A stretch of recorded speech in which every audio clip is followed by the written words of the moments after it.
Bonjour à tous et bienvenue dans cette nouvelle édition des Matins du Sénat. Les jours se suivent et se ressemblent. Après les crédits de l'écologie avant-hier, ce sont les budgets de l'immigration et de la sécurité qui ont été rejetés hier par les sénateurs. Alors on va commencer par les budgets de la police et de la gendarmerie. Comme en 2017 et en 2018, les sénateurs ont retoqué ces crédits afin de dénoncer de trop faibles moyens, notamment avec des choses très concrètes, comme le renouvellement des véhicules. Christophe Castaner a lui dit avoir fait le choix du porte-monnaie des policiers, je cite, et 87% des crédits accordés à la police sont des dépenses de personnel pour des créations de postes et de pouvoir d'achat. Je l'assume, a-t-il dit à la tribune. Allez, direction l'hémicycle pour suivre cette séance du projet de loi de finances. On se retrouve juste après pour parler d'immigration et d'asile. Cette année encore est marquée par d'importants dérapages en matière de maintien de l'ordre qui démontrent une fois de plus l'importance de la mission sécurité. Les forces de l'ordre évoluent dans un climat particulièrement dégradé puisque nous avons atteint malheureusement un record en matière de suicide de policiers qui s'élève à 54 à cette heure. L'année 2019 fut également marquée par l'émergence d'un malaise particulièrement fort qui s'est exprimé au cours de la grève intersyndicale du 2 octobre, dont l'ampleur était inédite. C'est la première fois depuis 20 ans que toutes les organisations syndicales ont manifesté ensemble. C'est dans ce contexte que nous abordons l'examen du budget 2020, qui n'est pas à la hauteur des enjeux.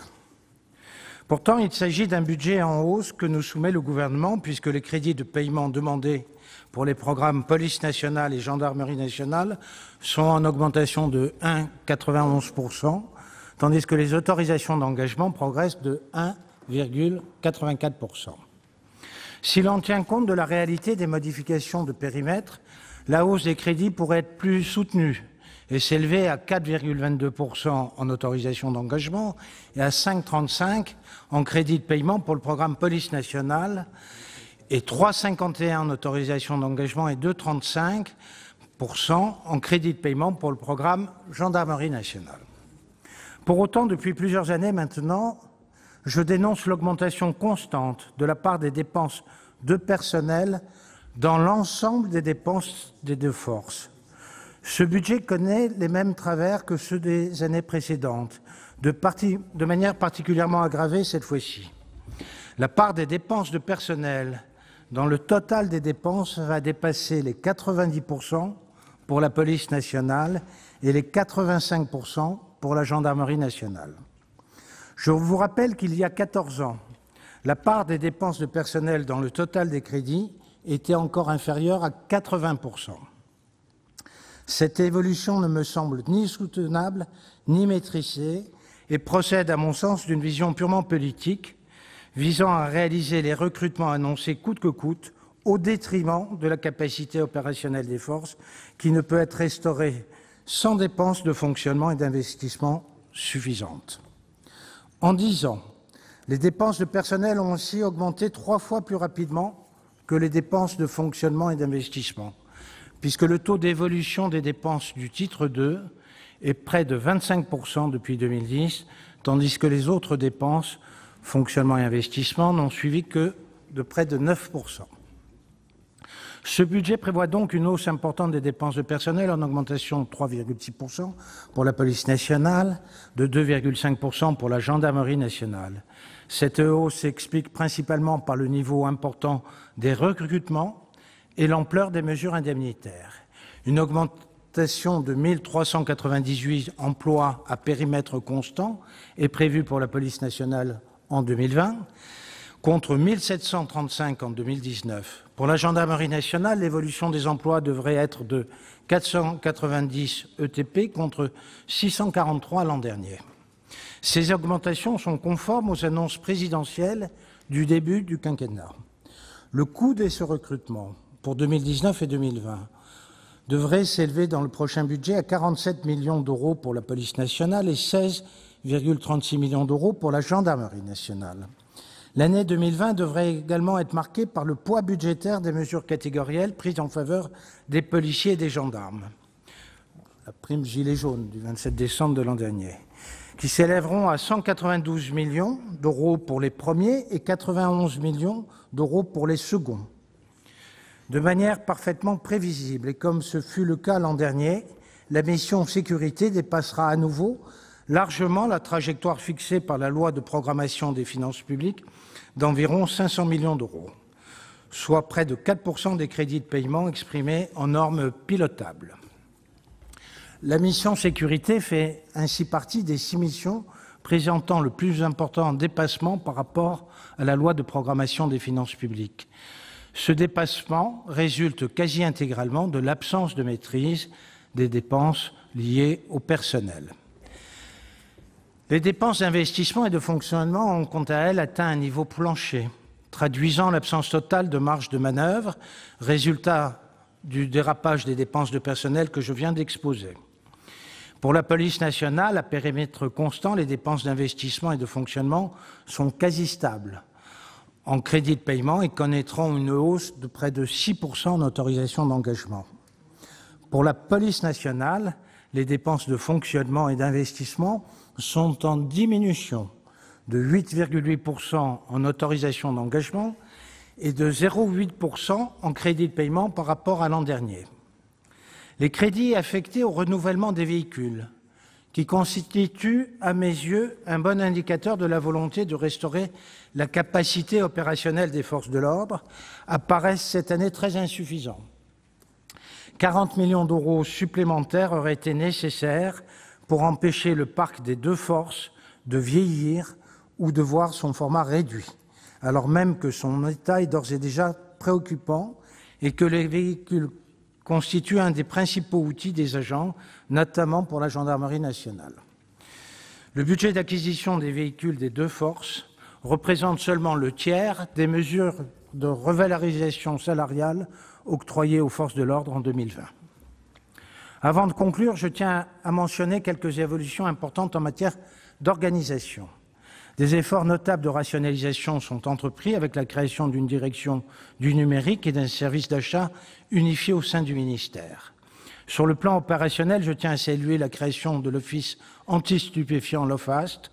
Sans préjuger de son succès, cette nouvelle entité me paraît bienvenue, alors que la lutte contre les stupéfiants n'avait plus été portée comme une priorité du ministère de l'Intérieur depuis plusieurs années.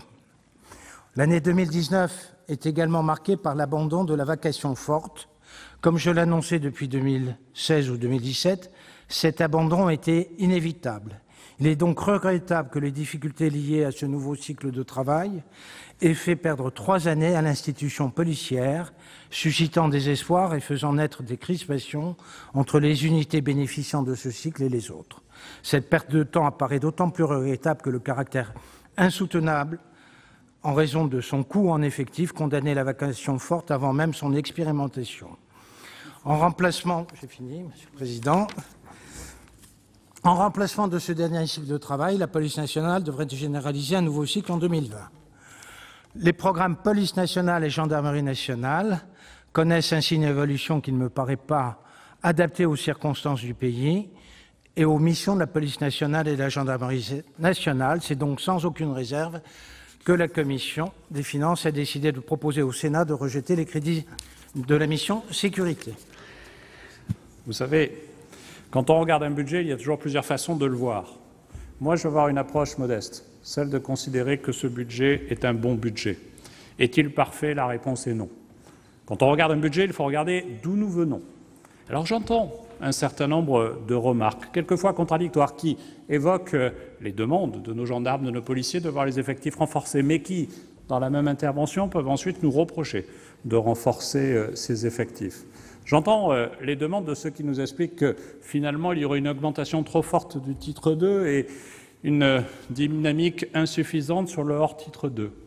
Ce que je sais, c'est que, et Gérard Collomb avait dû vous présenter ce document, il est important de s'inscrire dans la durée quand on regarde un budget. Sur une base 100, en 2007, ce que je constate, c'est qu'entre 2007 et 2012, le hors-titre 2 s'est effondré de 100 à 88 pour la gendarmerie nationale. Il s'est effondré de 100 à 83 pour la police nationale.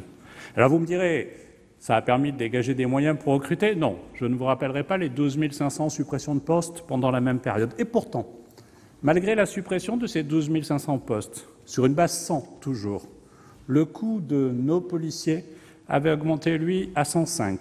Le coût de nos gendarmes avait augmenté à 110. Vous voyez, il y a, quand on regarde un budget, des histoires du budget. Il y a des incohérences, mais il y a des dynamiques. La dynamique de ce budget, mesdames et messieurs, c'est que pour la sécurité, nous aurons augmenté de 10% en 3 exercices les moyens confiés à nos policiers et à nos gendarmes. C'est cela la réalité. Et sur l'exercice 2019-2020, quand on compare, nous serons encore dans une dynamique d'augmentation supérieure à celle de 2019, supérieure à celle de 2018. Voilà la réalité. Et c'est suffisant? Non. Non par rapport au retard que nous connaissons, non par rapport au mal-être réel que vous avez évoqué, mesdames et messieurs, de nos forces de sécurité intérieure. Et je ne dis pas le contraire. Chaque fois que je les rencontre, presque tous les jours, travaillant avec leurs organisations syndicales représentatives. Mais quand on est en responsabilité, on a de la mémoire de là où on était avant, on a aussi de la responsabilité et on constate que le budget du ministère de l'Intérieur est parmi ceux qui connaîtront la plus forte hausse de tous les budgets de la nation et vous aurez l'occasion de les examiner tous un par un. Voilà aussi la réalité. Et est-ce que c'est suffisant? Je le redis, non. Non, notamment parce que nous connaissons dans notre pays de graves tensions face à une menace terroriste qui s'est durement rappelée à nous, face à une délinquance qui continue à sévir et à s'adapter, face au maintien de l'ordre en pleine mutation, face aux flammes, face aux risques. Nous avons cessé d'agir sur tous les fronts. Et vous avez évoqué tous ces plans-là de la réalité que nos concitoyens vivent et que nos forces de sécurité, civiles aussi, accompagnent chaque jour.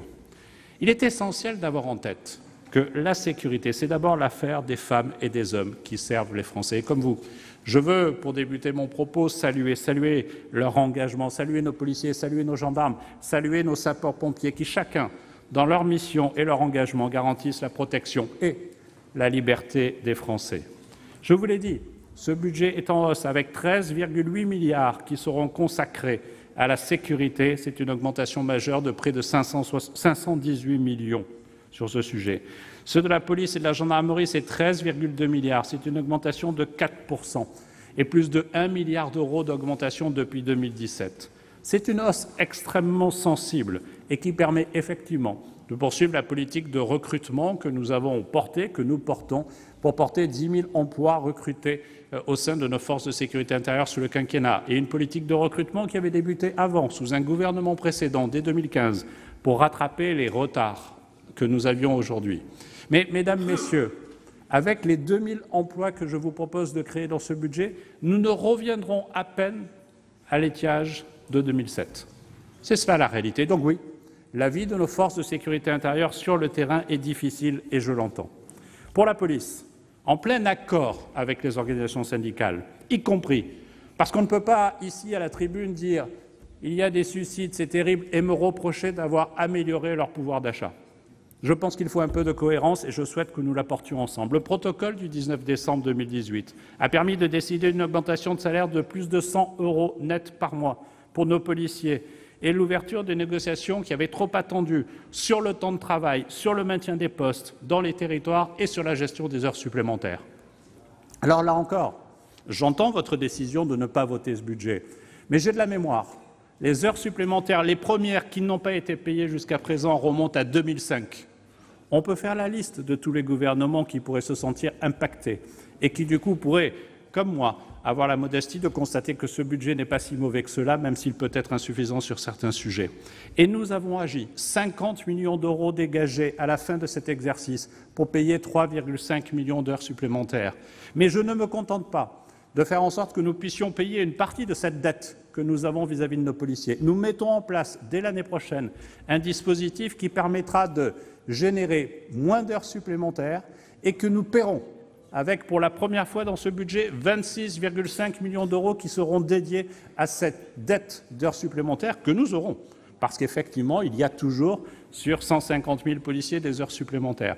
Et nous avons travaillé sur une organisation du temps de travail pour limiter l'augmentation et le stock de ces heures supplémentaires. C'est une première aussi. Et ça prend en compte les conditions de travail de nos policiers dans l'expérimentation que nous avons mise en place. Alors que la plupart de nos policiers avaient un week-end de libre tous les 6 semaines. Ils auront dorénavant un week-end de libre de 3 jours toutes les 2 semaines. Ils auront un mercredi sur 2. Alors vous voyez, on peut évoquer à la tribune les suicides de la police, mais on peut se donner les moyens aussi d'agir pour diminuer cette pression-là. Dès que je suis arrivé en responsabilité comme ministre de l'Intérieur, j'ai dit une chose simple. Je ne veux plus jamais qu'on me dise qu'un suicide n'est pas lié aux conditions de travail. Nous savons tous qu'il y a des facteurs déclenchants qui sont multiples, mais il y a des causes profondes. Et chez nos policiers, comme chez nos gendarmes, qui l'année dernière avaient connu un taux record de suicides, ces causes profondes sont aussi liées aux conditions de travail. Je nous appelle, je nous conjure à cette cohérence de vision globale. C'est celle que j'essaye de porter. Alors oui, nous avons fait le choix pour nos policiers du porte-monnaie. Et 87% des crédits accordés à la police sont des dépenses de personnel, pour la création de postes et pour leur pouvoir d'achat. Je l'assume. Je souhaite également souligner que les réformes structurelles accompagnent cela.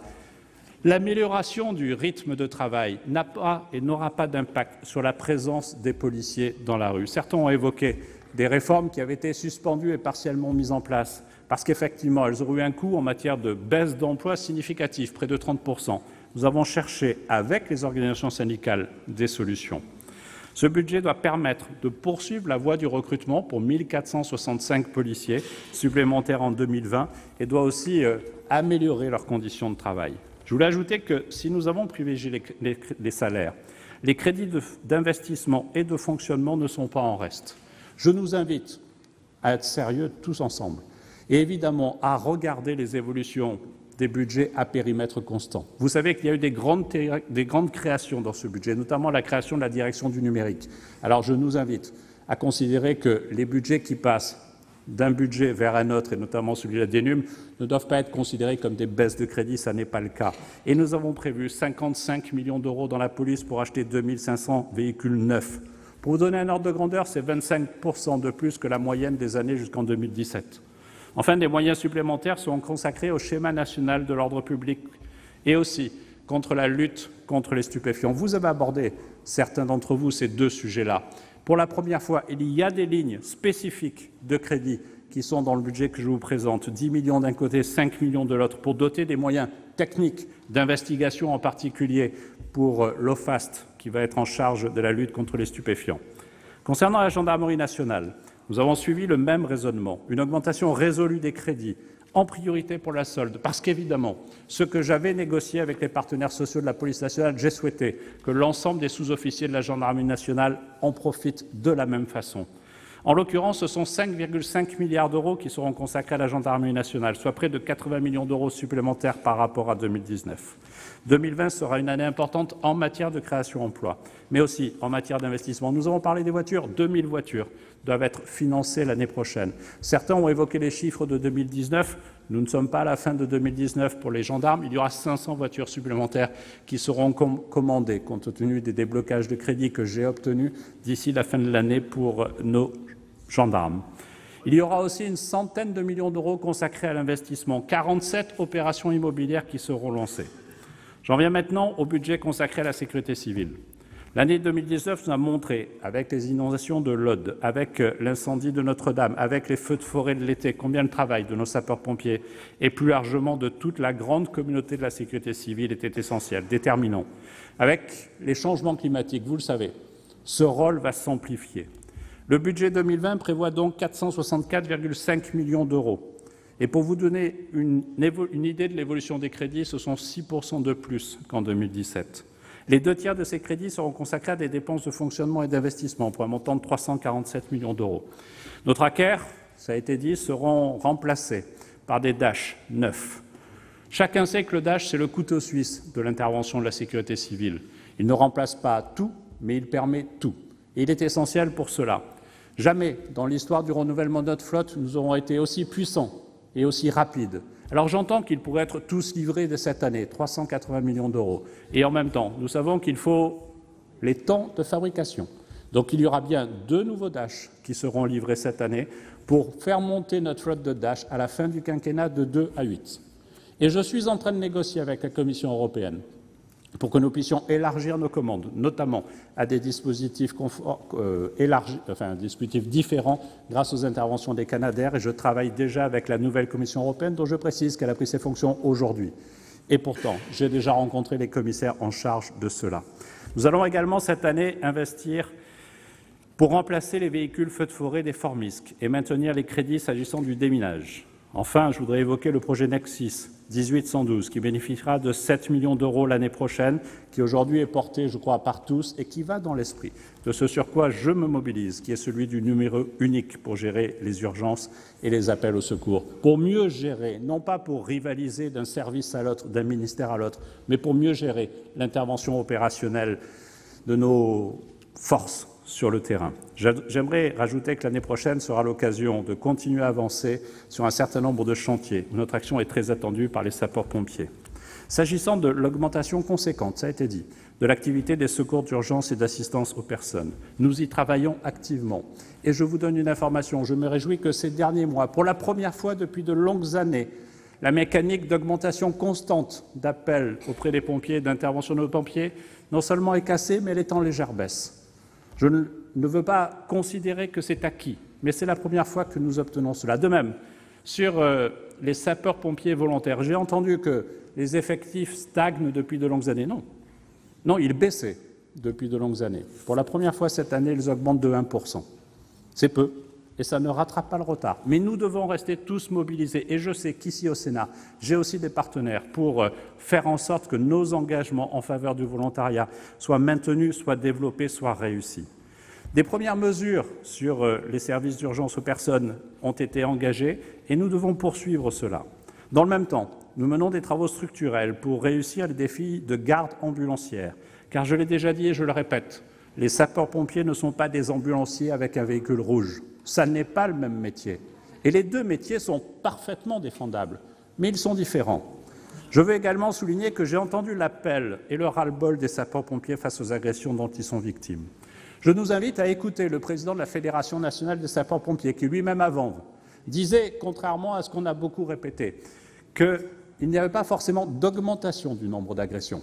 Je nous invite, parce que j'ai entendu ces dernières minutes, cet après-midi ici, des propos différents. Par contre, nous invitons, et je souhaite, qu'il y ait des plaintes systématiques pour toutes les agressions. Sachez, mesdames, messieurs les sénateurs, que dans un cas sur deux, c'est la victime elle-même qui devient l'agresseur. Nous devons effectivement renforcer, et j'ai proposé un plan d'action que nous mettons en place, caméras piétons, gilets pare-lames, communication sur ces sujets pour accompagner nos sapeurs-pompiers. J'ai entendu aussi la grogne des sapeurs-pompiers professionnels. Alors j'entends ceux qui, ici, alors que je pensais que cette Assemblée représentait aussi les collectivités locales, on me demande de prendre des décisions. J'aurais presque tendance à vous dire chiche. Et ce serait d'autant plus facile pour moi que ce n'est pas le gouvernement qui paye ces décisions. J'ai eu une série de réunions avec les sapeurs-pompiers, mais j'ai veillé systématiquement à ce que le président de l'Association des départements de France et le président de l'Association des maires de France soient à mes côtés. Parce que si je prends des décisions que d'autres payent, je pense que les sénateurs, défenseurs des collectivités, pourraient me le reprocher. Alors je veux bien entendre le procès qui m'est fait, mais partons de ces réalités-là. Sur les chantiers qui relèvent du ministère de l'Intérieur, comme sur les retraites, nous avons travaillé avec les organisations syndicales, nous poursuivons cela et les choses se passent bien. Je vous le dis. Bien sûr, certains auront des discours différents. Et sur les augmentations de la prime dite au feu, j'ai fait des propositions à l'Assemblée des départements de France et à l'Association des maires de France. Je les ai faites.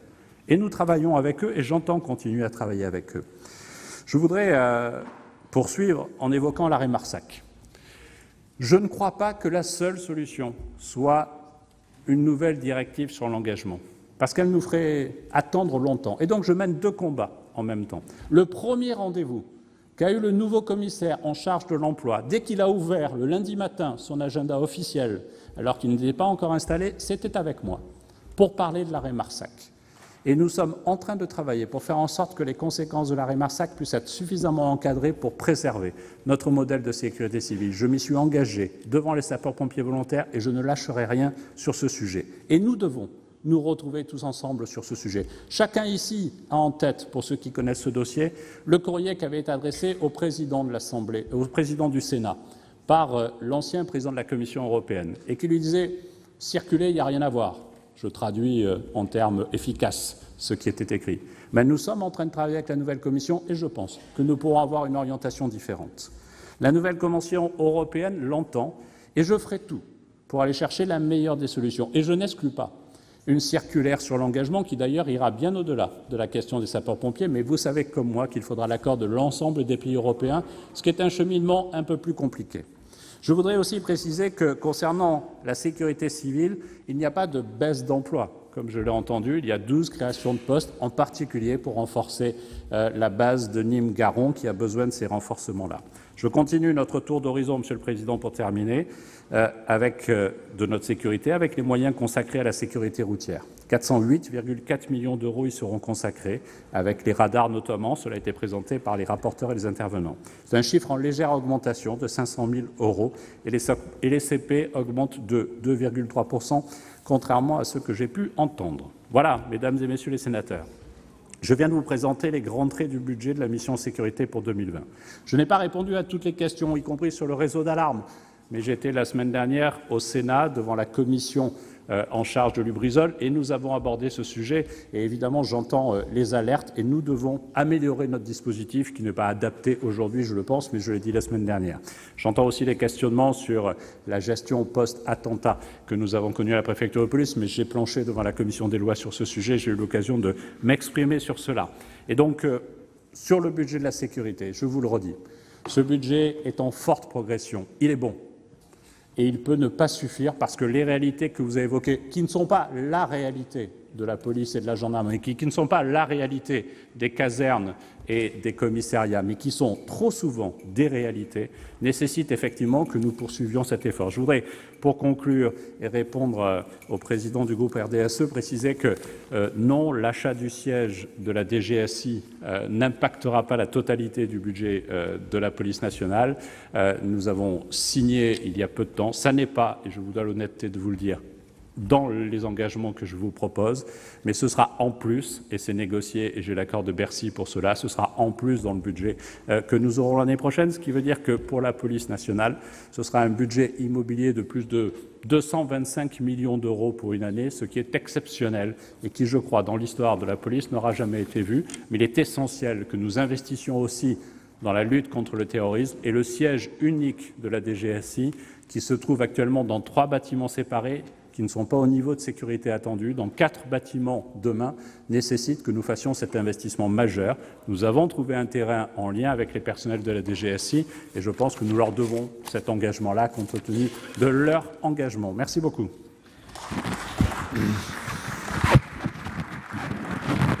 Merci, Monsieur le Ministre.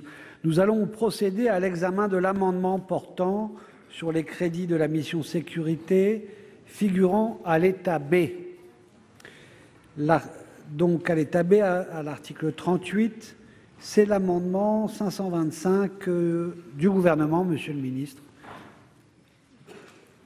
Merci, Monsieur le Président. Cet amendement est un amendement de correction d'erreur d'imputation du fait de l'impact du rendez-vous salarial. Il y a eu un coup de rabot, comme on dit, de Bercy. Et donc, entre les programmes police nationale, gendarmerie nationale, sécurité civile, il y a eu quelques modifications inadaptées, on va dire. Et donc, je vous propose de modifier cela sur la base de cet amendement. Très bien. Avis de la Commission, Monsieur le rapporteur. Par cohérence avec le rejet du budget, avis défavorable, puisque c'est une correction de la part du gouvernement, compte tenu du débat qui a eu lieu à l'Assemblée nationale. Oui, tout à fait logique. Qui est pour? Qui est contre? Qui s'abstient? Il est rejeté. L'amendement 314 rectifié, c'est Monsieur Requier qui le présente.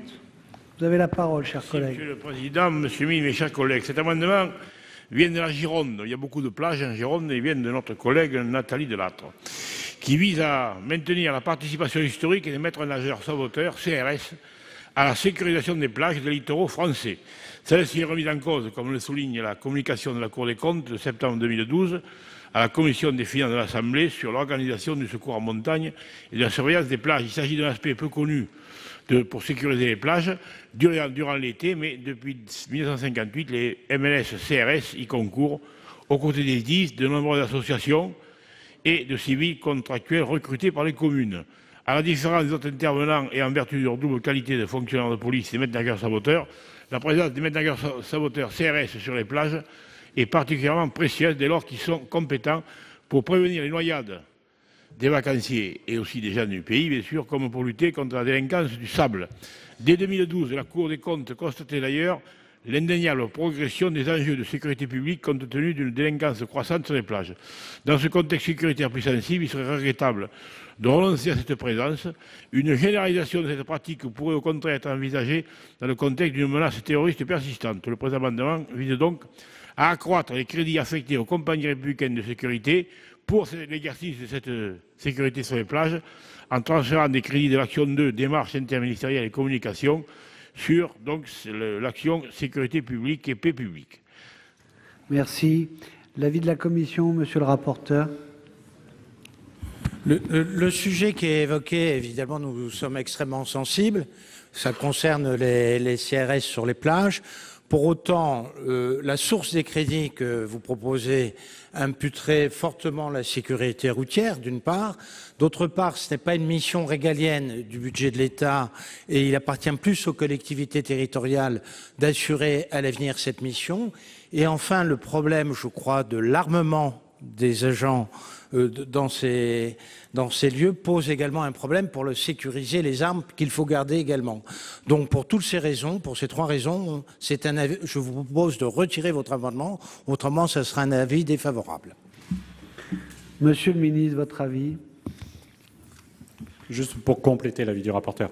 Depuis 2008, la tendance est plutôt à la décroissance et on se retrouve aujourd'hui à avoir quelques CRS parmi des maîtres nageurs sauveteurs qui sont pris en charge par les municipalités ou les organismes intercommunaux compétents qui sont de plus en plus nombreux. Je pense que c'est une tendance qui est juste. Mais je précise qu'en parallèle, nous augmentons la présence de policiers, de gendarmes, que nous redéployons sur les zones touristiques pendant l'été en particulier, ou l'hiver dans les stations de ski, si je prends une autre saison. Et je pense qu'il vaut mieux consacrer notre énergie sur les missions régaliennes et un peu moins sur ces missions-là. J'ai fait le choix cette année de ne pas poursuivre la baisse en 2019 des CRS sur les plages, parce que je pense qu'il y avait un défaut d'anticipation, mais il ne me semble pas nécessaire d'augmenter et de ramener des CRS sur les plages, alors que nous avons besoin d'eux dans ce pourquoi ils sont formés, ils sont excellents. Il n'empêche que leur mission est importante, mais elle peut être aujourd'hui assumée par des maîtres nageurs sauveteurs, comme toutes les collectivités en emploi quand elles ont des piscines ou quand elles gèrent des plages.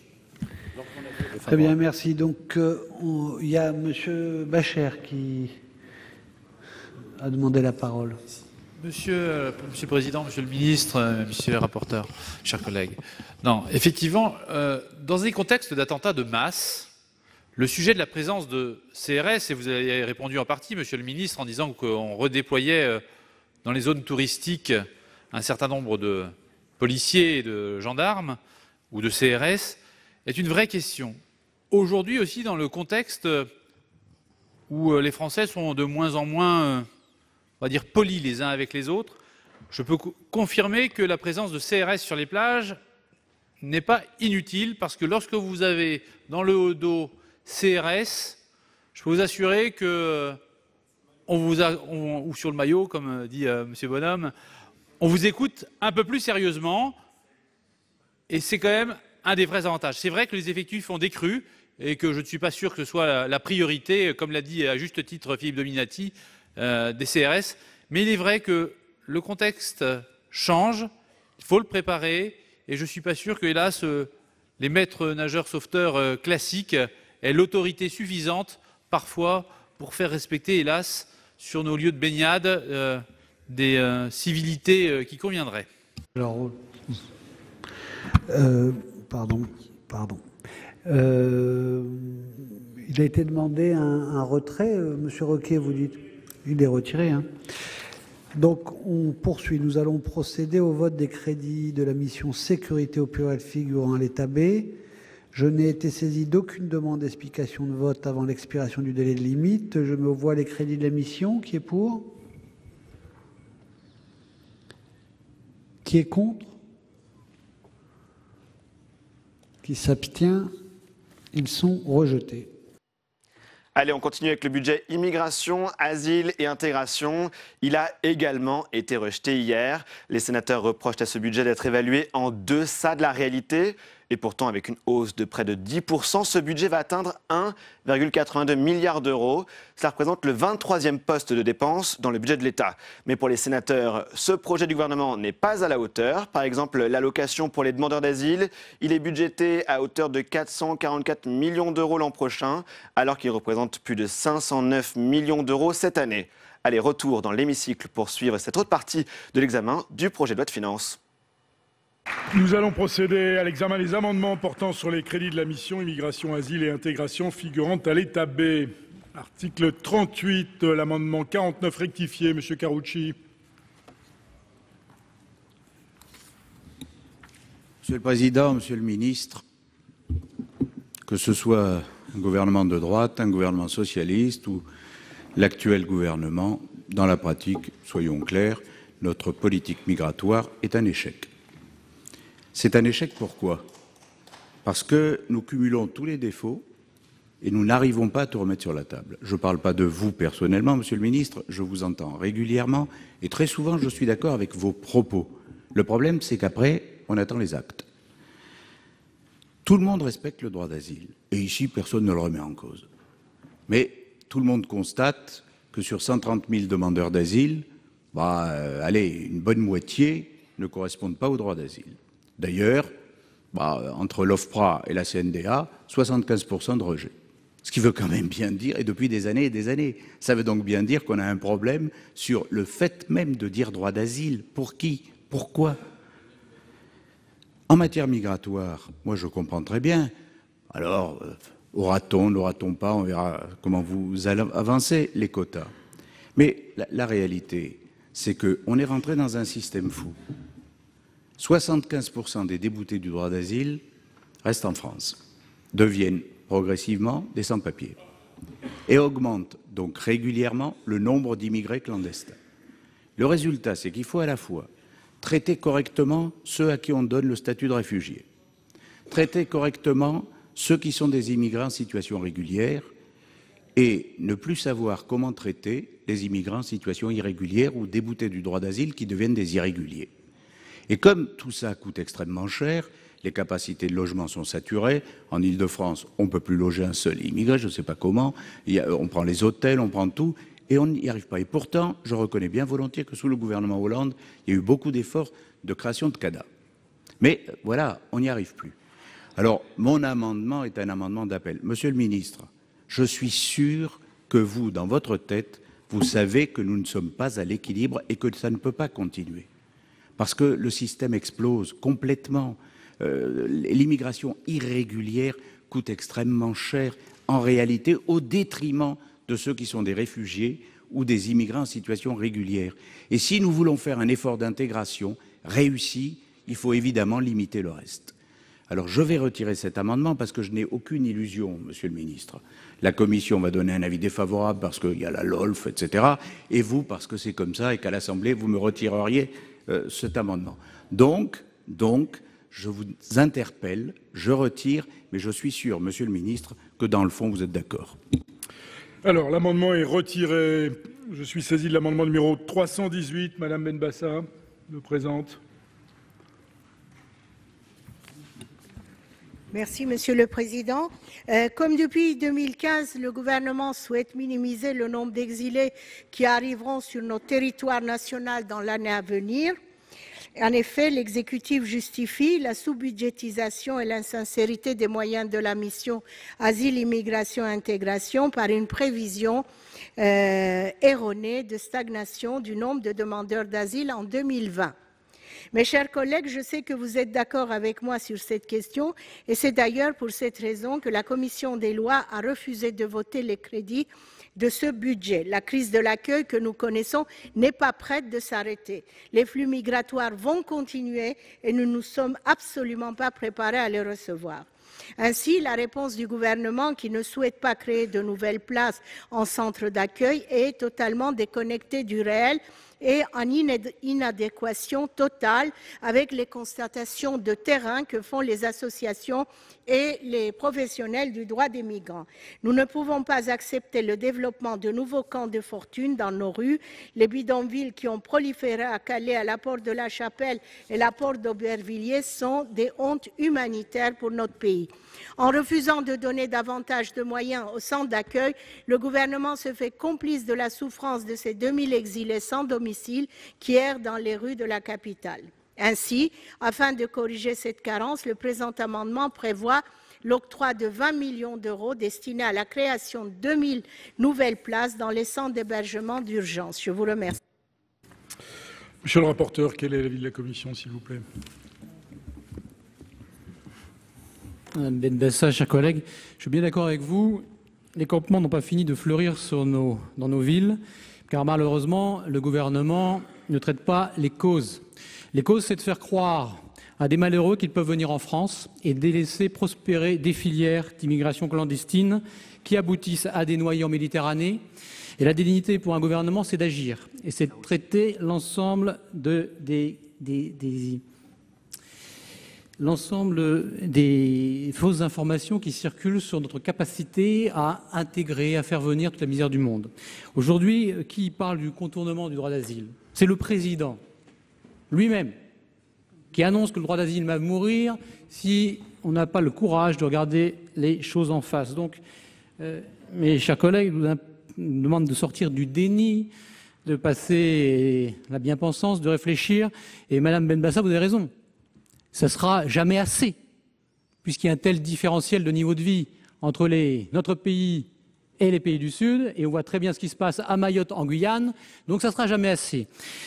Néanmoins, par un souci de cohérence, et puisque j'appelle à rejeter l'ensemble de cette mission qui est insuffisante, je ne peux pas vous accorder le fait d'accepter cette demande qui vise en plus à réduire les crédits pour lutter contre l'immigration irrégulière.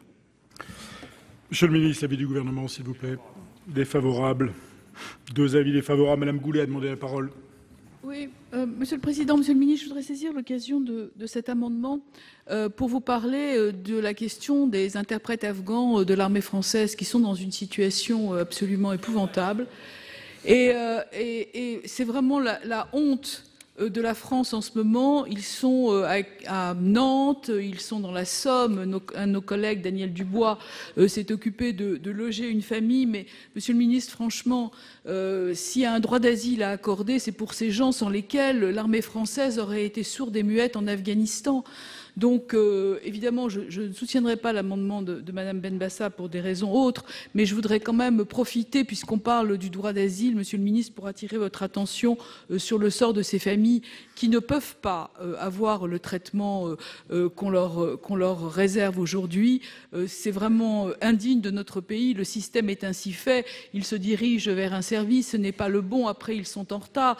Ils sont pris en charge par tous les bénévoles et sont très entourés. Mais néanmoins, je pense qu'il faudrait une action un peu plus forte et un peu plus collective pour pouvoir les recevoir de façon digne, tant ils ont aidé nos soldats en Afghanistan. Président Karoutchi a la parole. Oui, Monsieur le Président, Monsieur le Ministre, je partage d'abord totalement ce que vient de dire Nathalie, que j'ai soutenu en commission des finances là-dessus. Franchement, je ne dis pas quand on voit parfois à qui on accorde le droit d'asile venant de pays parfaitement sûrs, peut-être que quand même quelques cas d'interprètes qui ont aidé l'armée française en Afghanistan devraient quand même obtenir le droit d'asile. Je suis sûr, Monsieur le Ministre, que vous allez vous saisir de cela immédiatement parce que c'est injuste et c'est incompréhensible pour l'opinion publique. Franchement, je sais bien qu'on oublie très vite ceux qui nous aident, mais quand même, un geste, de temps en temps, ça peut faire honneur à notre pays. Deuxième élément, je ne voterai pas, évidemment, l'amendement de Mme Benbassa, mais pour être très franc, parce que, et je dis ça sous le contrôle du président Dallier, l'accueil normal, ce sont les CADA. Ce sont les CADA, ce n'est pas les centres d'hébergement d'urgence, parce que initialement, les centres d'hébergement d'urgence, c'était pour les populations précaires mais nationales qui avaient des difficultés et qu'il fallait loger. Et de plus en plus, il n'y a plus du tout de population précaire nationale parce qu'il n'y a plus de place, et on a sursaturé ou de demandeurs d'asile ou d'immigrés dans les centres d'hébergement d'urgence, alors que le fonctionnement normal, régulier, ce sont les CADA. Mais là-dessus, il y a un autre problème, et Monsieur le Ministre, je suis sûr que votre directeur excellent, qui siège à l'OFI, qui gère tout ça, pourra vous le dire. Le problème, c'est aussi que une fois que les gens sont en CADA, c'est difficile de les en faire sortir. Et que beaucoup de gens qui n'ont plus le droit au CADA y restent. Donc, est-ce qu'il faut construire davantage? Est-ce qu'il faut avoir des mesures peut-être un peu plus incitatives pour que seuls soient en CADA les gens qui y ont droit? En tout cas, revenir pour saturer également l'hébergement d'urgence qui est fait pour les précaires nationaux. À un moment, tout ça explose. Enfin, je veux dire, en Île-de-France, c'est une évidence, c'est pas qu'en Île-de-France, mais entre les CADA qui n'ont plus de place, les centres d'hébergement d'urgence qui n'ont plus de place, les hôtels de catégorie modeste qui n'ont plus de place, à un moment, la répartition qui avait été vantée par M. Cazeneuve, on ne la voit toujours pas arriver. Monsieur Lecomte. Oui, merci Monsieur le Président. Je partage ce qui vient d'être dit. C'est quand même les CADA qui sont le cœur. Il faudrait d'abord simplifier un peu ce qui a été fait au cours des dernières années, mais c'est vraiment le cœur du dispositif pour accueillir correctement et faire en sorte que les choses se passent bien. L'hébergement d'urgence, c'est autre chose. C'est l'urgence au cas où on n'a pas assez de CADA. Donc, je crois que de ce point de vue-là, effectivement, ce serait mieux d'insister sur le fait que c'est les CADA qui mériteraient d'être développés, ce que, Monsieur le Ministre, vous ne faites pas depuis le début, alors que la demande d'asile augmente. Et ça a des conséquences directes sur la capacité des demandeurs à être dans de bonnes conditions pour accompagner finalement l'accélération du traitement de la demande que vous appelez de vos voeux. Moi, je suis très attaché, je remercie Nathalie Goulet d'avoir évoqué la question des interprètes afghans de l'armée, mais je suis très attaché à l'indépendance de l'OFPRA. Toutefois, Monsieur le Ministre, le gouvernement est aussi totalement libre de pouvoir, compte tenu des services rendus, pouvoir accorder un titre de séjour spécifique à une personne dont on considère qu'elle mérite d'être protégée sans lui demander de suivre la voie classique. Donc, de ce point de vue-là, je crois que, tout en respectant l'indépendance de l'OFPRA, le gouvernement pourrait effectivement nous donner quelques explications sur la situation de ces personnes qui ont accompagné nos efforts en Afghanistan. Merci. Monsieur le Ministre, vous avez la parole. Merci, Monsieur le Président. Plusieurs éléments de réponse. D'abord, rappeler au Sénat que nous avons créé 3000 places en CADA depuis le début de ce quinquennat. Et il est essentiel, effectivement, qu'on puisse le faire. Deuxième élément, et ça a été dit par le sénateur Kaouchi, il y a des occupations indues, et je les qualifie juridiquement, hein, je parle pas je n'ai pas de jugement de valeur sur cela, entre les dispositifs classiques d'hébergement et le DNA.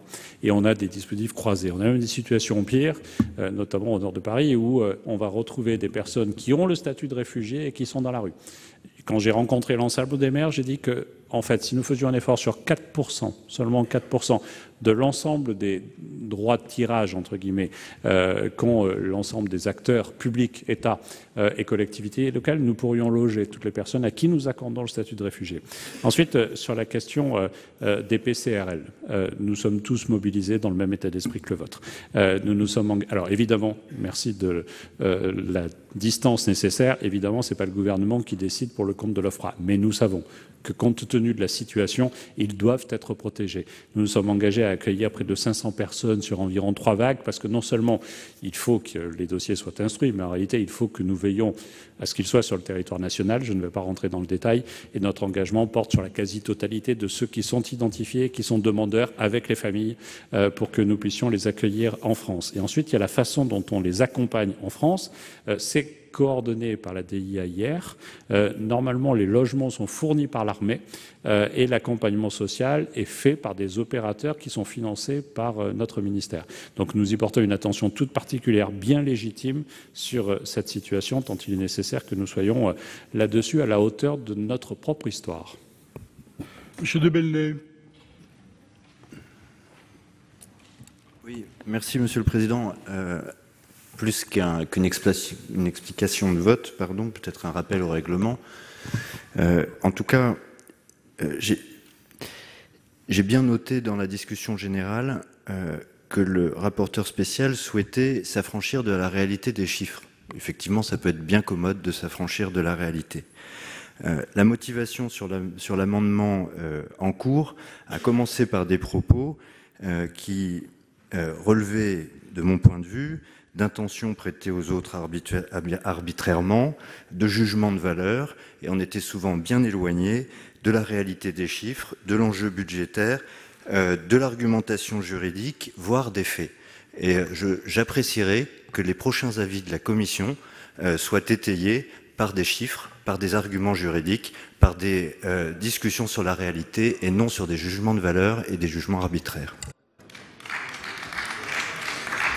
Alors, je vais mettre aux voix cet amendement numéro 318 avec 2 avis défavorables. Qui vote pour? Qui vote contre? Qui s'abstient? Il n'est pas adopté. Le 310 rectifié, c'est M. Bacher qui le présente. Oui, merci Monsieur le Président, Monsieur le Ministre, Messieurs les rapporteurs, mes chers collègues. C'est un J de l'amendement d'Henri Leroy dont a parlé tout à l'heure Édouard Courtial, qui reprend en fait, Monsieur le Ministre, les propos de votre prédécesseur, Gérard Collomb, qui avait parlé du benchmark des migrants.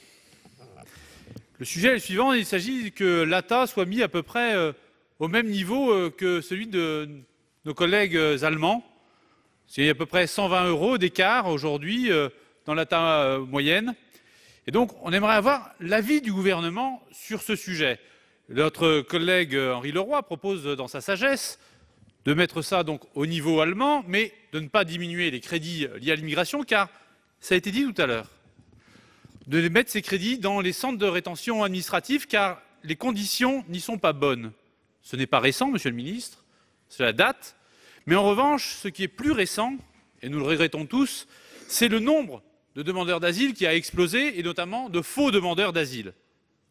Et c'est bien là le sujet. C'est le sujet, justement, pour les centres de rétention administratifs. Et donc, il propose de réfléchir ces crédits pour créer des places supplémentaires et améliorer les conditions, car elles méritent de l'être, dans les CRA. On aimerait vraiment, Monsieur le Ministre, avoir votre position sur ce qu'avait dit votre prédécesseur, sur le benchmark des migrants et des demandeurs d'asile. Monsieur le rapporteur, l'avis de la Commission, s'il vous plaît.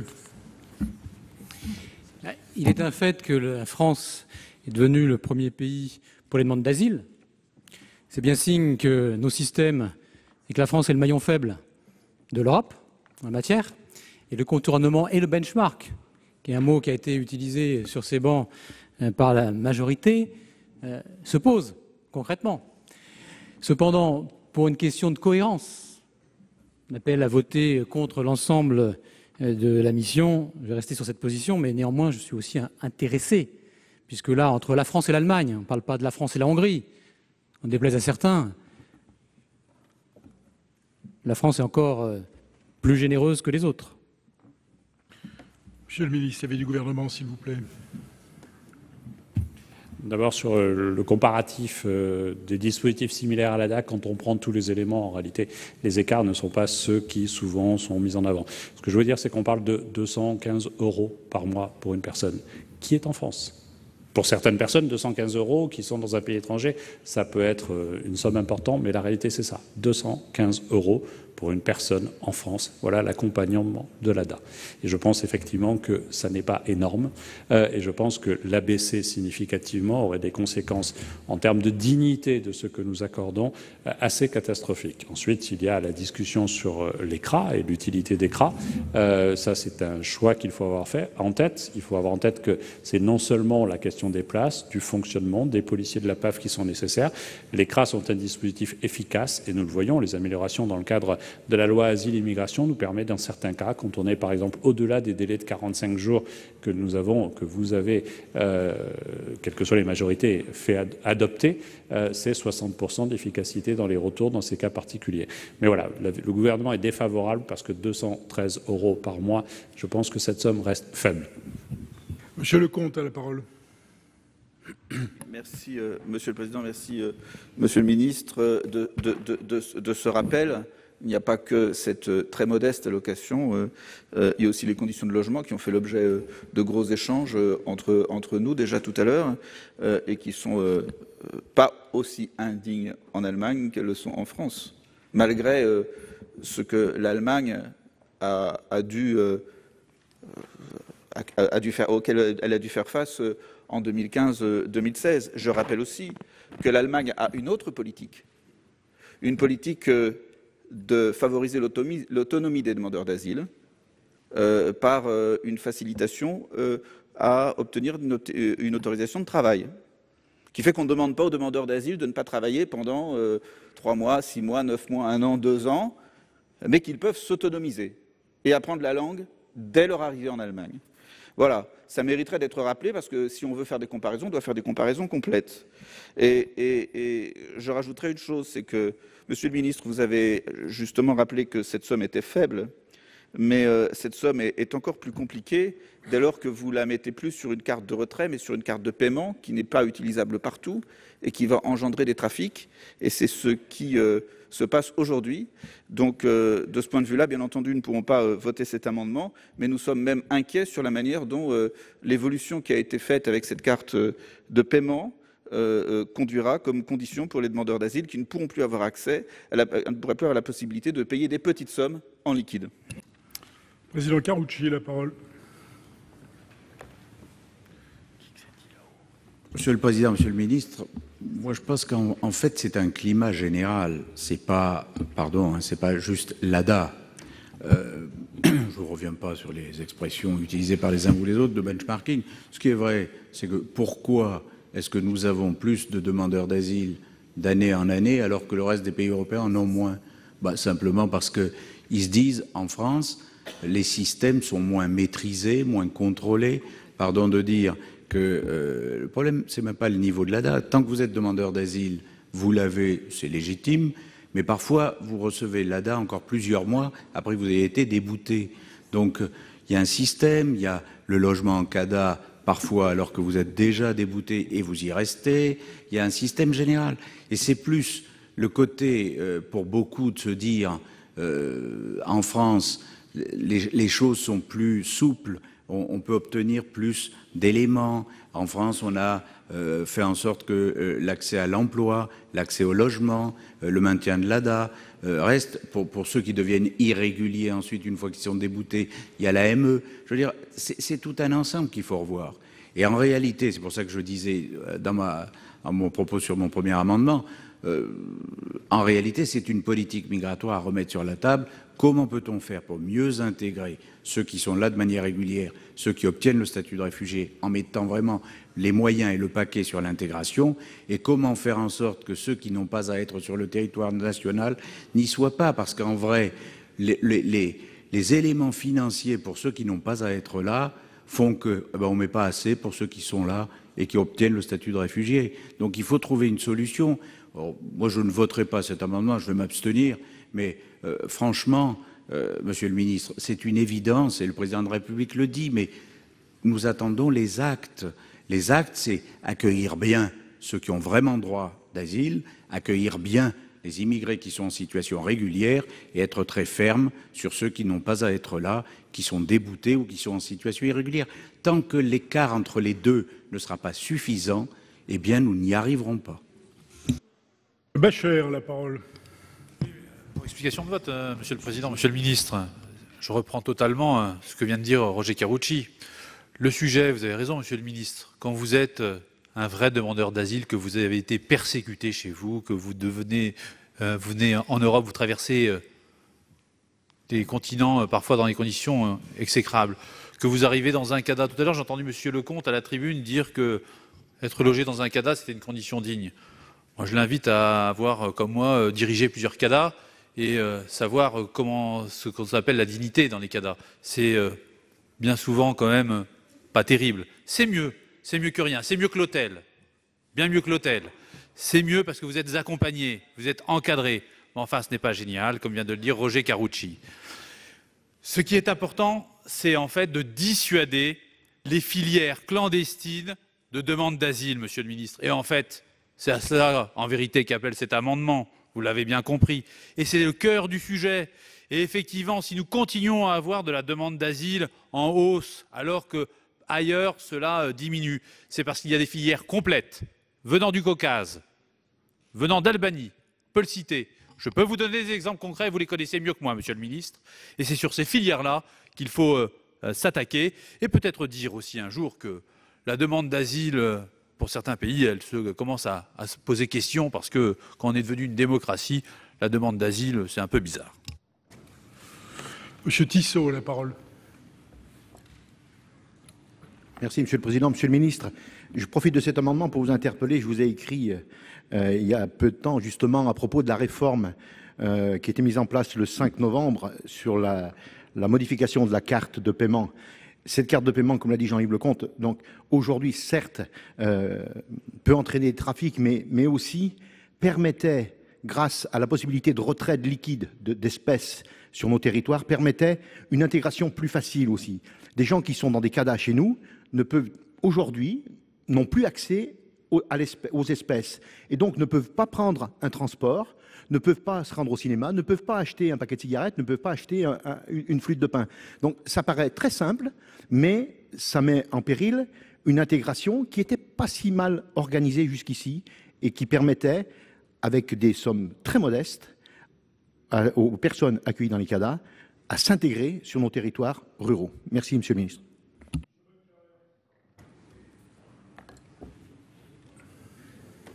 Le débat sur le droit d'asile est un débat important et passionne les uns les autres autour de dans ces travées. Je voudrais simplement rappeler sur la question posée à travers l'amendement que le principe de l'allocation aux demandeurs d'asile relève de la protection internationale, qu'il y a une directive bien ancienne, 2003, qui a été remplacée par une directive de 2013 et que donc le principe de l'ADA s'applique pour tous les pays de l'Union européenne. En ce qui concerne le montant, qui est le sujet évoqué par l'amendement, nous sommes sur une disposition purement réglementaire. Au risque d'insister un petit peu, je ne suis pas sûr que vous m'avez bien compris que ceci relève d'un quelconque amendement. Merci. Monsieur Joly, puis Monsieur le Ministre après.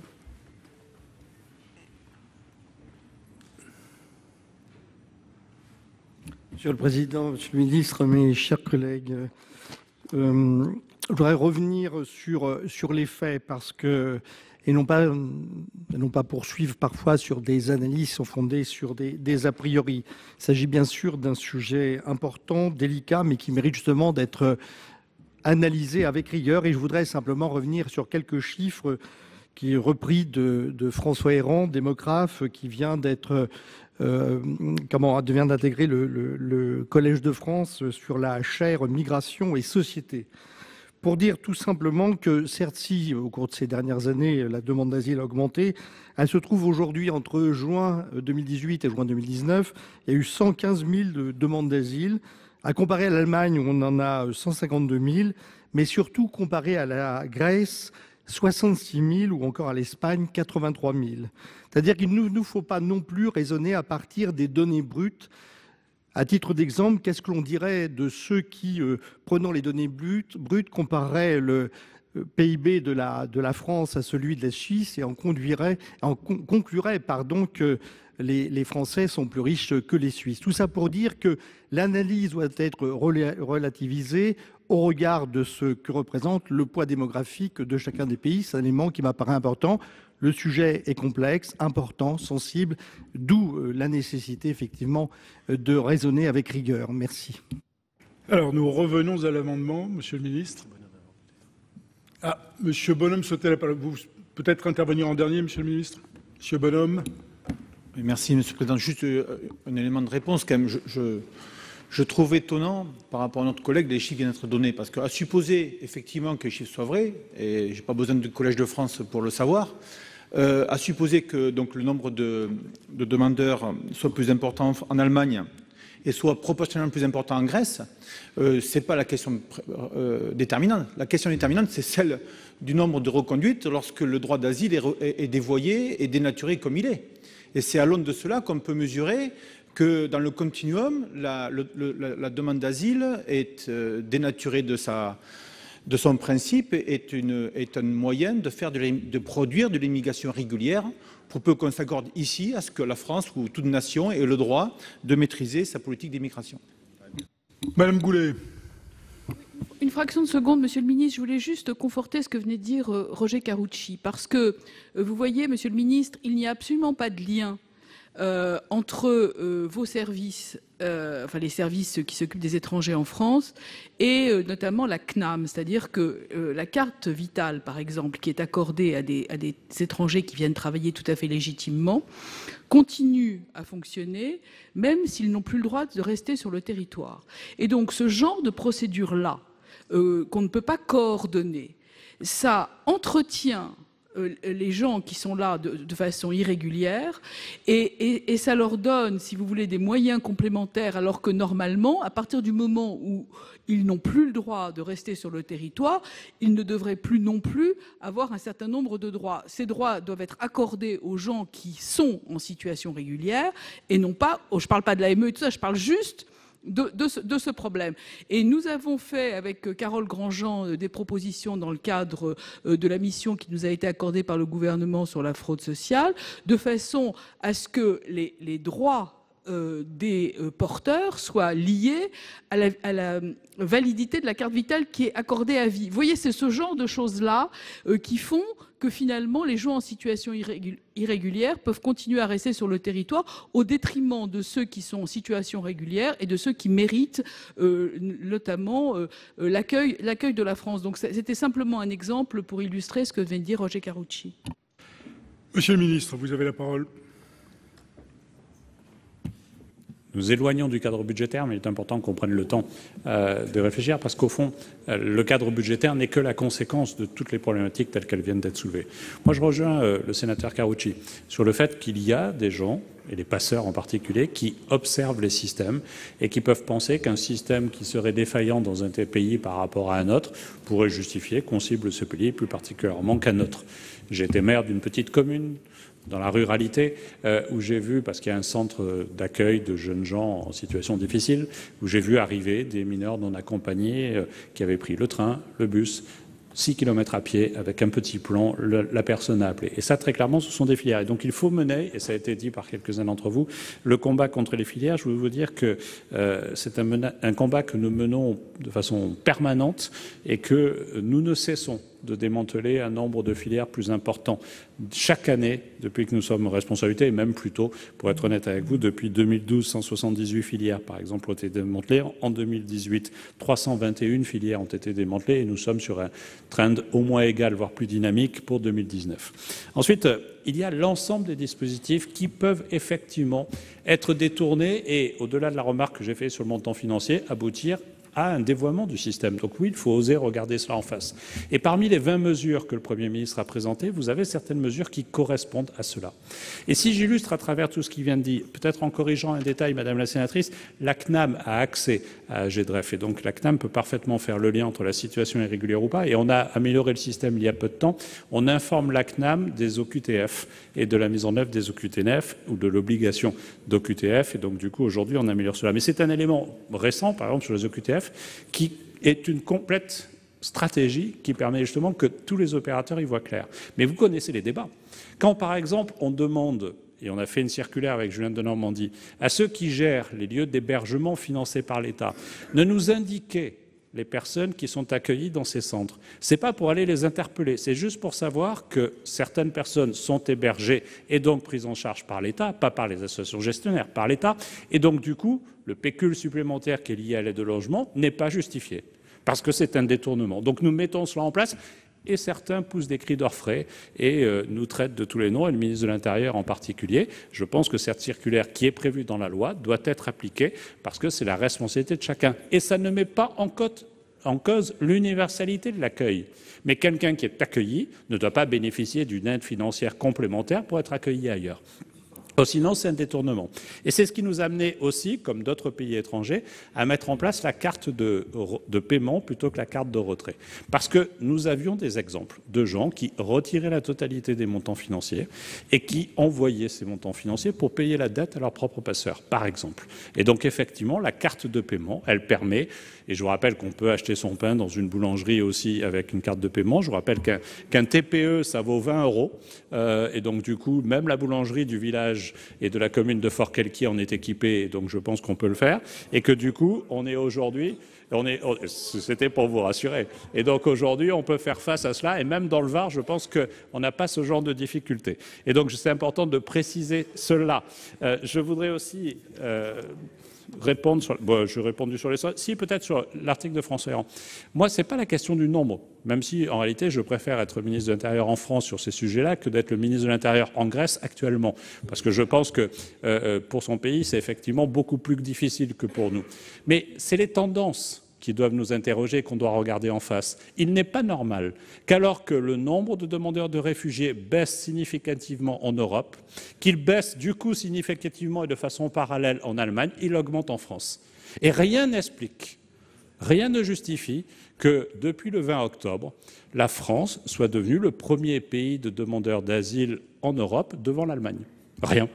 Et donc, c'est ces tendances-là que nous devons analyser et nous devons rechercher l'ensemble des causes. Et parmi les 20 mesures que le Premier ministre a proposées, il y en a d'autres qui permettent de croiser les fichiers, comme j'ai dit, comme par exemple le fait qu'un bénéficiaire de l'ADA à qui on accorde le statut de réfugié ne puisse pas, au moment où on lui accorde le statut de réfugié, bénéficier de la totalité du RSA depuis le moment où il est arrivé sur notre pays, avec un effet de cumul qui ne prend pas en compte l'ADA. Ben oui, ça fait partie des anomalies administratives que nous devons corriger pour une raison simple. C'est qu'on parle d'argent public et nous devons rendre des comptes. Voilà, mes chers collègues, Monsieur le ministre a parfaitement raison. Nous nous sommes un peu éloignés d'un débat budgétaire, donc sur les amendements à venir, j'espère que chacun aura à cœur de se concentrer sur l'objet de l'amendement. Alors, je vais le mettre aux voix. Celui-ci, je vous rappelle que nous avons 2 avis défavorables. Qui vote pour? Qui vote contre? Qui s'abstient? Il n'est pas adopté. Vient maintenant l'amendement numéro 316, Madame Benbassa.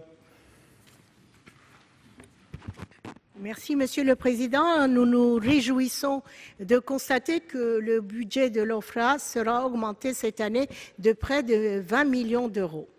Il s'agissait là d'une demande du groupe CRCE que nous avions formulée l'an passé. Nous ne pouvons que constater que ce qui était valable hier n'est plus suffisant aujourd'hui. Dans un contexte marqué par une demande d'asile soutenue et par une immigration en progression, les moyens budgétaires prévus pour l'exécutif pour 2020 sont tout simplement insuffisants. Partant de prévisions erronées concernant le nombre de demandes d'asile que devra traiter l'OFPRA, l'exécutif a déterminé le montant des crédits en retenant l'hypothèse d'une stabilisation de la demande d'asile en 2020. Ce calcul inexact entraîne un risque de sous-budgétisation de la mission et, oserais-je le dire, d'une certaine insincérité budgétaire. Cette hypothèse est jugée irréaliste par l'ensemble des associations et organismes compétents, estimant que l'OFPRA risque l'engorgement du fait d'un nombre croissant de requérants dans les années à venir. Ainsi, nous jugeons nécessaire d'accroître encore davantage le budget de l'OFPRA à hauteur de 5 millions d'euros. Cette augmentation aura pour objectif d'assurer la formation et le recrutement davantage de personnel qualifié, ainsi qu'à revaloriser l'allocation pour demandeurs d'asile, l'ADA. Monsieur le rapporteur, l'avis de la Commission, s'il vous plaît. Madame Benbassa, vous avez raison. Ce n'est pas assez, mais ça ne sera pas assez d'augmenter 5 millions. Et pour rester en cohérence avec ce que je disais tout à l'heure, je suis au regret de vous dire que je propose de rejeter votre demande. Monsieur le ministre, défavorable également. Des explications de vote? Je n'en vois pas. Qui vote pour? Qui vote contre? Qui s'abstient? Il n'est pas adopté. L'amendement 319 rectifié, Madame Benbassa, toujours. 2260. Selon l'ONU, il s'agit là du nombre de personnes migrantes qui se sont noyées en mer en 2018. Année après année, la Méditerranée se transforme en cimetière. Les exilés se voient arrachés à leur terre natale par les affres de la vie, par les guerres, les instabilités politiques, etc. Ils n'aspirent en fait qu'à une chose, trouver la paix en Europe, en attendant de pouvoir retrouver leur pays d'origine, une fois que l'Afrique et le Moyen-Orient auront été pacifiés. De fait de notre inaction coupable, nombre d'entre eux n'atteignent jamais les côtes européennes. Il est temps que cela cesse, que nous portions assistance à ces femmes, ces enfants naufragés dont le salut ne tient pour l'heure qu'à l'étanchéité d'une embarcation de fortune. Au même titre que le navire Océan Viking de l'ONG SOS Méditerranée venu remplacer l'Aquarius, la France doit pouvoir affréter un bateau pour venir en aide aux exilés se trouvant en détresse dans la Méditerranée. C'est l'objet du présent amendement qui demande l'octroi de 5 millions d'euros à cet effet. Les mécanismes européens d'aide aux naufragés ne sont pas suffisamment effectifs et la France se doit d'être à la pointe de la solidarité à l'endroit des migrants. Merci. Monsieur le rapporteur, l'avis de la commission. Chers collègues, la tragédie que vous soulignez évoque évidemment le fait qu'il faut absolument décourager les traversées de la Méditerranée qui se terminent parfois par des morts. Néanmoins, pour rester cohérent, et ce n'est pas ainsi qu'on va pouvoir décourager les traversées, donc je vous propose de voter contre cette demande. Monsieur le ministre.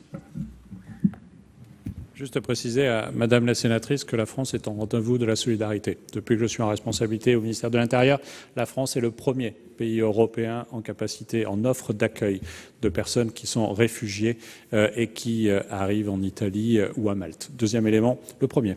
Deuxième élément, je voudrais préciser que c'est moi-même qui ai été négocié à Malte un accord avec Malte et l'Italie pour qu'il y ait des accords de débarquement. Ensuite, contrairement à vous, je ne pense pas que ce soit la France d'affréter un bateau pour aller intervenir sur ces sites. C'est la responsabilité de l'Europe, c'est la responsabilité aussi des gardes-côtes libyens qui sont pour cela équipés. Et je vous pose aussi du coup la problématique globale du fait qu'il y a actuellement 660 000 réfugiés ou demandeurs de réfugiés, de statut de réfugiés en Libye, et que nous pouvons aussi considérer qu'il serait logique d'accueillir ces 660 000 personnes en France. Ça n'est pas la position de la France.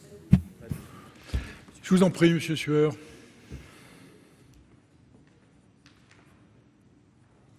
Monsieur le Président, Monsieur le Ministre, mes chers collègues, je crois que Madame Benbassa pose un problème qui est crucial, dramatique, et c'est vrai que personne ici ne peut être insensible au fait que la mer Méditerranée devienne un cimetière à ciel ouvert et qu'il y ait des milliers de personnes. Alors bien sûr qui perdent la vie. Il y a ce trafic tout à fait odieux des passeurs qui, en Libye en particulier, avec des complicités, sont des gens qui n'ont aucun scrupule, qui, avec le plus grand cynisme, conduisent ces personnes qui sont dans le malheur et qui parfois ont économisé toutes les économies du village pour payer le prix, pour tenter d'arriver en Europe. Donc c'est un drame. Par rapport à cela, je pense, Monsieur le Ministre, que vous avez raison de dire ce que fait la France, et vous avez raison de dire que la question, elle est européenne. Il y a Frontex, et il y a la nécessité de mettre en œuvre les moyens de surveiller les côtes, les frontières, en lien bien sûr quand c'est possible avec les pays concernés, et de faire en sorte que ces trafics cessent et aussi que les trafiquants soient sanctionnés comme ils le méritent. Parce que ce sont des gens qui, de manière cynique, je le redis, jouent avec la vie des êtres humains. Simplement, Monsieur le Ministre, c'est très important aussi que la France, et je sais que vous serez sensible à ce que je dis, enfin je le pense, pèse de tout son poids pour que l'Europe se donne les moyens efficaces de mettre fin à ces trafics. Je crois que c'est très important. Il n'est pas suffisant de dire que cela relève de l'Europe. Il est nécessaire de dire que la France pèsera de tout son poids au sein de l'Europe par rapport aux solutions qui doivent être construites. Monsieur Laménie a la parole. Oui, merci Monsieur le Président, Monsieur le Ministre. Très rapidement, je dirais, concernant ces amendements, je crois que on est en examen de texte à caractère financier, mais le volet humain, il est de l'autre côté, parallèlement, fondamentale. Et c'est sûr que, malheureusement, c'est pas dans notre séance là d'aujourd'hui qu'on pourra régler tous ces problèmes-là qui datent malheureusement de longtemps. Et de l'autre côté, la France a certes une prise de conscience, d'autres États aussi une prise de conscience, mais de l'autre côté, toutes les victimes innocentes, les centaines de personnes qui sont des victimes innocentes, il faut le dire, il faut quand même trouver des solutions à un moment donné. Et je crois que collectivement, toutes et tous, on est d'accord pour essayer de trouver des solutions, mais qui dépassent malheureusement là notre cadre budgétaire. Et dans ce cas-là, je suivrai l'avis du rapporteur pour ce présent amendement. Mais là, ce débat a vraiment une autre dimension humaine qu'il faut vraiment trouver des solutions à ce niveau-là. Mais malheureusement, pas aujourd'hui, malheureusement. Alors, 2 avis défavorables. Je mets aux voix l'amendement. Qui vote pour? Qui vote contre? Qui s'abstient? Il n'est pas adopté. Le 317, Madame Benbassa.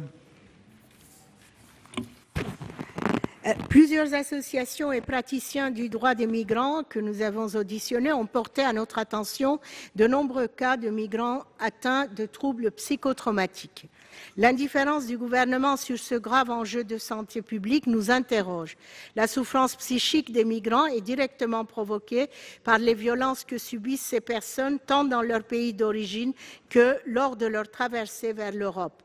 Ces multiples troubles, parmi lesquels figure le syndrome de stress post-traumatique, compliquent également le travail des agents de l'OFPRA censés examiner la véracité des récits et témoignages. Les demandeurs d'asile qui en sont atteints souffrent d'amnésie traumatique et ne peuvent relater aisément et avec précision les persécutions subies. Ces pathologies mentales peuvent être plus graves encore. Sans suivi médical, les individus peuvent pâtir à long terme de maladies psychiatriques de plus grande ampleur, comme la schizophrénie. Parce que le suivi psychotraumatique est inexistant et occulté par les politiques publiques, nous proposons la création d'un fonds d'1 million d'euros destiné à la prise en charge des pathologies dont souffrent ces personnes brisées par l'exil. Mes chers collègues, il est de notre devoir de mettre en place au sein de notre politique d'accueil et d'intégration une offre plus ample de soins en santé mentale afin de redonner confiance et dignité à ceux qui sont atteints de syndrome psychotraumatique. Merci. Monsieur le rapporteur, l'avis de la commission, s'il vous plaît. Madame Benbassa, chers collègues, vous avez raison, les besoins sont infinis. Et pourtant, la France y consacre beaucoup d'argent puisque c'est la première mission qui dépasse la loi de programmation des finances publiques de plus de 26%. Donc, quelque chose de chiffré, chers collègues. Mission, on demande de sérieux. Eh bien, sur cette mission, dépasse de 26% la loi de programmation des finances publiques. Évidemment, je vous invite à voter contre, mais 26%, c'est le plus gros dépassement des missions de l'État. Donc la sincérité de ce budget, vous comprendrez bien qu'on vote contre également cette demande. Monsieur le ministre. Je savais, Madame la sénatrice, que vous apportiez tout votre soutien au plan d'action gouvernemental présenté par le Premier ministre il y a quelques semaines, parce que parmi ces mesures, il y a justement la prise en compte, à travers le développement des plateformes d'accès aux soins, du risque psychotraumatique. Et la ministre en charge des solidarités et de la santé a pris l'engagement que nous puissions avoir un rendez-vous médical dans le cadre de ces plateformes systématiques pour celles et ceux qui sont pris en charge et que nous puissions mener un travail spécifique médical pour identifier ces troubles psychotraumatiques et les accompagner. Donc c'est un engagement qui a déjà été pris par le gouvernement, que nous faisons en plus nôtre dans la mesure où nous créons des places d'hébergement en cours de spécialisation pour les femmes victimes de violences et la traite des êtres humains. C'est un engagement que nous avons pris aussi dans le budget de l'année dernière et que nous poursuivons avec 300 places qui sont créées qui doivent aussi prendre en compte cette dimension-là.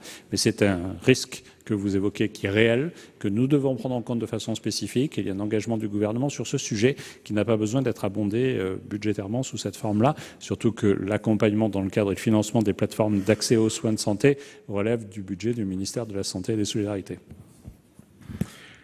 Alors, un avis défavorable ou une demande de retrait, peut-être? Madame Benbassa, il est maintenu. Il est maintenu. 2 avis défavorables. Qui vote pour? Qui vote contre? Qui s'abstient? L'amendement n'est pas adopté. Nous allons procéder au vote des crédits de la mission Immigration, Asile et Intégration figurant à l'état B. Je n'ai été saisi d'aucune demande d'explication de vote avant l'expiration du délai limite. Je mets donc aux voix les crédits de la mission. Qui vote pour?